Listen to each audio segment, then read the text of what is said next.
இல்லை இப்போ நீங்கள் படிக்க ஆரம்பிச்சிங்க, உடனே உங்களை பொண்ணு கேட்டுலாம் இருந்தாங்க, சரிதானே?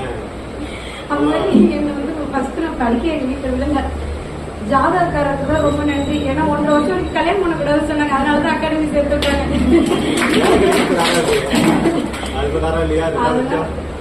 நீங்க அனுப்புங்க, 1.5 வருஷம் கல்யாணம் பண்ணக்கூடாது அவ்வளவுதான் சொன்னாங்க. 1.5 வருஷம் வரைக்கும் வீட்லயும் பொண்ணு வச்சிருக்க முடியாது, அதனால அகாடமி வந்தேன். அப்புறம் நான் அங்க போயிட்டு எங்க அப்பாவை தேங்க்ஸ் சொல்லிட்டு வர சொல்லி ஜாதகாரத்து கூட போயிட்டு என்னால போக முடியாது, நீங்க போய் சொல்லிட்டு வாங்க அப்படின்னு சொல்லிட்டு அவங்க உண்மையா அந்த 1.5 வருஷம் சொன்னதுனாலதான் சரி வீட்லயும் வச்சுக்க முடியாது அப்படின்னு சொல்லி என்ன அனுப்பி விட்டாங்க. அப்புறம் வந்து ஜேர்னி ஆரம்பிச்சிருவேன். வந்து அந்த ஒரு வீட்டில் ஒரு வாய்ப்பு கொடுத்தாங்க, அந்த வாய்ப்பை இவங்க சரியா பயன்படுத்திக்கிட்டாங்க, சரிங்களா? மேபி அவங்க சொன்ன மாதிரி எக்ஸாமுக்கு முன்னாடியே வந்து மேரேஜ், வந்து அவங்க வீட்டுக்காரரு, மாமனார், மாமியார் அவங்க எல்லாமே வந்து லைக் ஓகே